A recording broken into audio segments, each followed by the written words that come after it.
Assalamualaikum warahmatullahi wabarakatuh.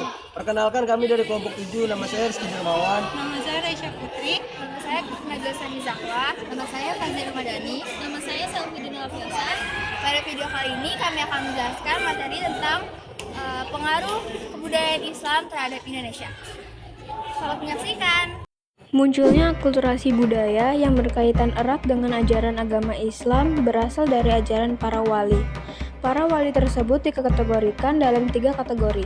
Yang pertama ada waliullah, orang-orang yang dekat dengan Allah dan terpelihara dari perbuatan maksiat.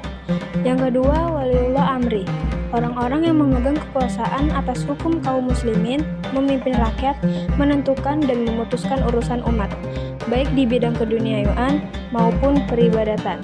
Dan yang terakhir, wali yang memegang kedua-duanya, dalam arti selain sebagai waliullah, sekaligus juga sebagai waliullah amri.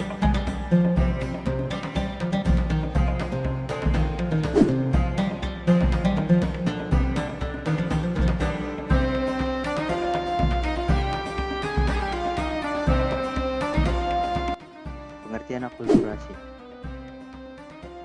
Menurut Kunjaraningrat, akulturasi budaya adalah proses sosial yang biasanya timbul karena masuknya unsur budaya asing dan terjadi terus-menerus, sehingga unsur budaya asing secara lambat laun akan diterima dan menjadi bagian dari budaya tersebut.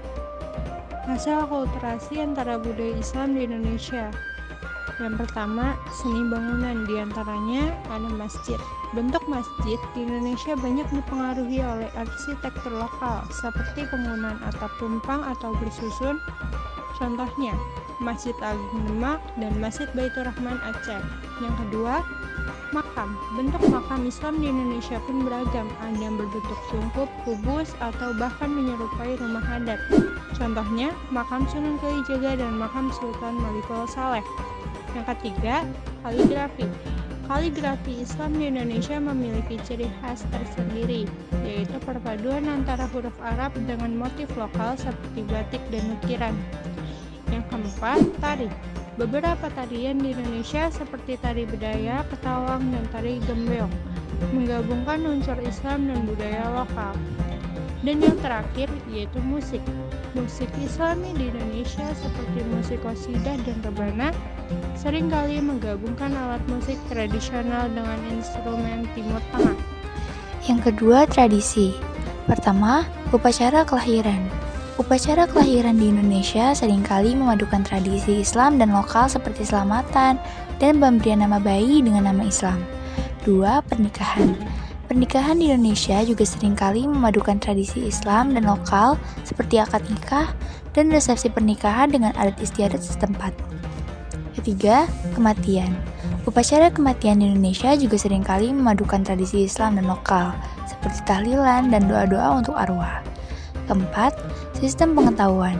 Kalender Jawa yang masih digunakan di Indonesia merupakan hasil akulturasi antara kalender Islam atau Hijriah dan kalender Hindu-Buddha atau Saka. 3. Bahasa. Pertama, bahasa Indonesia. Bahasa Indonesia banyak menyerap kata-kata dari bahasa Arab, terutama yang berkaitan dengan agama Islam. Contohnya, kata sholat, zakat, dan Ramadan. 2. Aksara Jawa. Aksara Jawa mengalami modifikasi dengan ditambahkannya huruf-huruf Arab untuk menulis kata-kata bahasa Arab. Yang terakhir, tradisional. Pertama, wayang. Wayang kulit Indonesia baik menciptakan kisah-kisah dari epos Islam seperti Ramayana dan Mahabharata. 2. Gamelan. Gamelan sering digunakan untuk mengiringi musik Islami seperti marhaban dan sholawat. 3. Batik. Motif batik di Indonesia banyak terinspirasi dari kaligrafi Islam dan ornamen Timur Tengah, namun dipadukan dengan pola-pola tradisional Nusantara. Akulturasi Islam menurut dampak positif, yaitu kemajuan teknologi dan pola pikir, peninggalan kualitas hidup, penciptaan lapangan kerja. Akulturasi menurut dampak negatif, terkikisnya budaya asli, individualisme, perubahan tatanan sosial.